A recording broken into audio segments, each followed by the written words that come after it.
হুম, হাত গদা গদা কিচ্ছু নাই, সব ভাঙে দিতে। আবার কি নতুন ফুষ্টি নতুন টাইপের কেলা হকাম।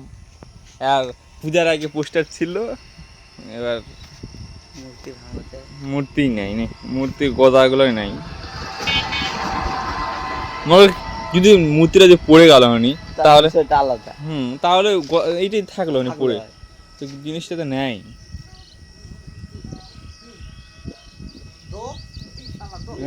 বুদ্ধি আমাদের ওই যে ওই জায়গাটাতে ঘাটটা ইয়া হয়ে গেছে, ওই যে হয়, এটাই তো করছি।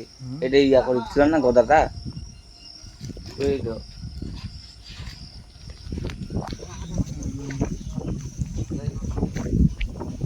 কেমন তাহলে লোক প্রতিদিনে কদিন না পূজা পূজার আগে টাইমে পোস্টারটা ছেড়ে দিয়েছিল।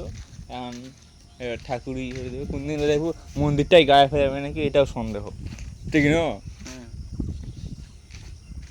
কেমন লোকজন এলো প্যাটি, সকাল সকাল আসে ইনকা দেখতে লাগবে রে।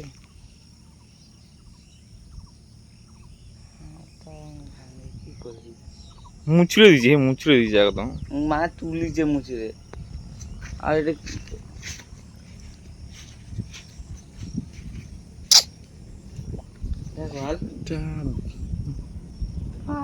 কার অসুবিধাটা কার হচ্ছে উনকা দেখ না,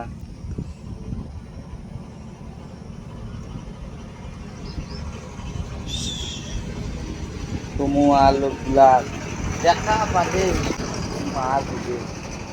আর দেখা কেমন করে পাবনি, কখন করবে না করে, কার কি টার্গেট আছে রাত করেই করে শালা, মধ্যরাত। এটা ফাঁকা জায়গা তো, বাড়ি ঘর নাই।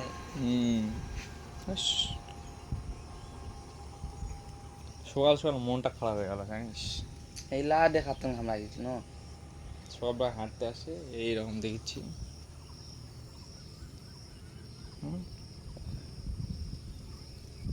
আগে কেমন ছিল এখন কেমন হলো, গদারাই নেই রে। এই ছেলেকে ঠিক ঘাটে ঠিক সেরকম টানেনি, ছিলকা উঠে এটা পুরে পড়ে গেলে তো এলার মধ্যে থাকবে, পড়বেটাও কেমন করে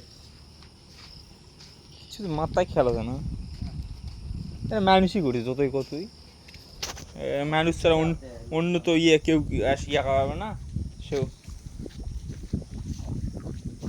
তেন্দ্রামি বুদ্ধি কেউ করি কেউ তো ছিনিয়ে নিয়ে গেছে না, মুচড়ে দিচ্ছে এখন, ঠিক না? এই হাতটা উপর দিকে ছিল না,